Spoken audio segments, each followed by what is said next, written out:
I have a fairly short story from when I was a teacher's assistant at an elementary school. I was working my way to trying to be a teacher, but this was actually the event that made me rethink whether or not that was the career path that I wanted to take. The class that I was an assistant to, it was a second grade class, meaning the kids were around 7 years old. I genuinely loved the class, and I worked under one of the nicest old ladies, Ms. Matthews. She was a very smart old lady, but she was also pretty old-fashioned, and she kind of had this mentality of just let the kids be kids, and I think that might have been one of the reasons that the situation escalated to where it did. I'm not going to give the details of every single thing that happened, but I'll include the most important ones, the ones that really showed the situation escalating. In this class, there were a bunch of really sweet and innocent kids, and then there was one girl that we're going to call Mary, obviously not her real name. Mary was a very quiet child, and at the beginning she seemed like she was just shy. I tried my best to talk with her and try to get her to open up, but she was very shut off and reclusive to both myself and Ms. Matthews. She would start to talk to us about things, but then would just suddenly stop and be quiet. The first thing that happened with Mary was a simple argument between her and a boy in the class. It was during an indoor recess. We had to stay inside because it was downpouring outside. The kids were playing various games in the classroom. Some of them were drawing at their desk and such. Mary and a boy from the class were in the corner playing one of the kiddie card games that the teacher had, and I could hear her get angry at him over something. He said something back to her, and she responded by getting louder with him. And after a few minutes, she stood up and shouted at him. It's not that she shouted that was the scary part. It's what she shouted. She stood up and screamed, "I'm going to effing cut your penis off," but in much less friendly words. Words that a 7-year-old should not know nor be saying. I pulled her out of the classroom and spoke with her about her words, and there was some minor punishment, but we just ended up sending a note home with her to her parents explaining the situation.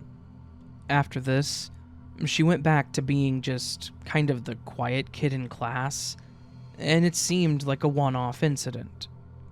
Until about 3 weeks later.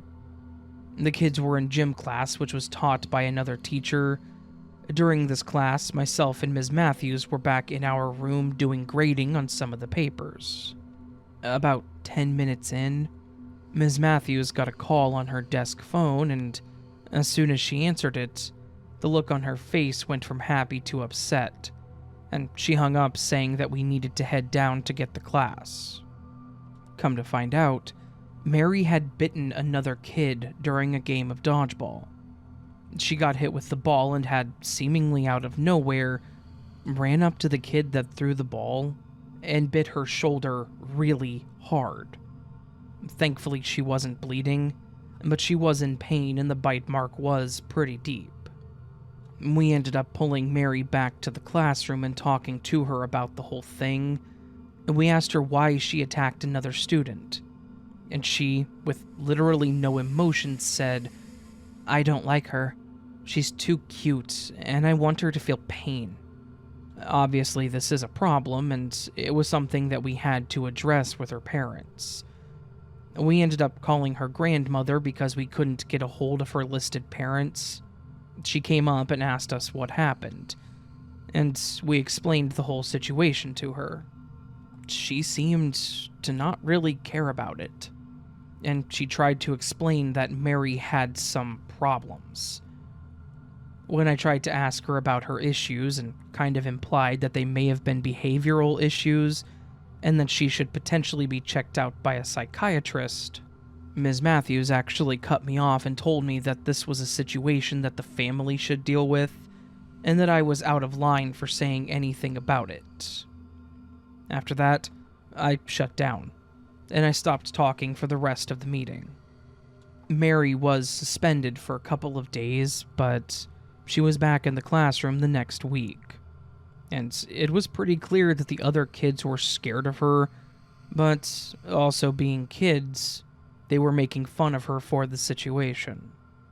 Of course, this led to escalation, and it was pretty quick. It was about 3 or so days after she had come back, and the teacher had done some reorganizing of students, and after everyone sat down, the girl that was now sitting next to Mary raised her hand.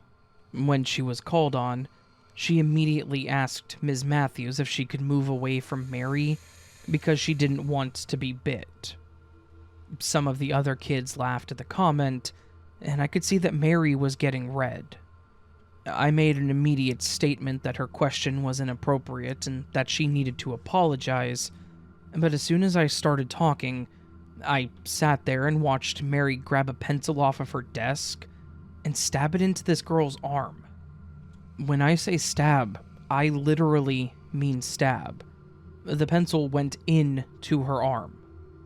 She started screaming in pain, and Mary just sat there smiling at this girl while she was bleeding all over the floor, and the rest of the class went into full chaos.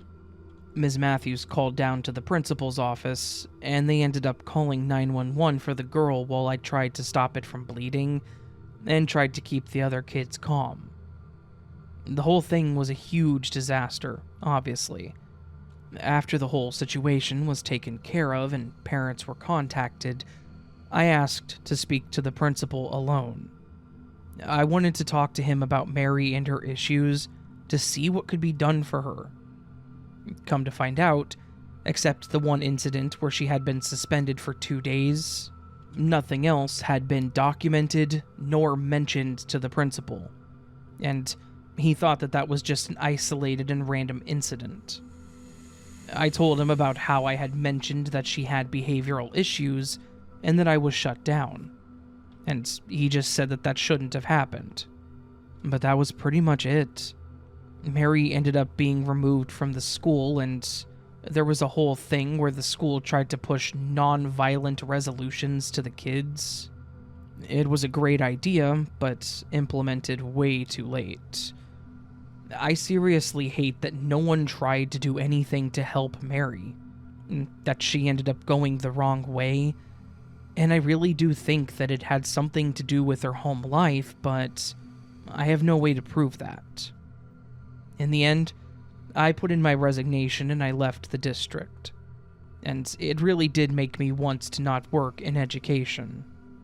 I sincerely hope that Mary did find help, that someone took the time to listen to her, to figure out what her issues were, and did everything they could to assist her.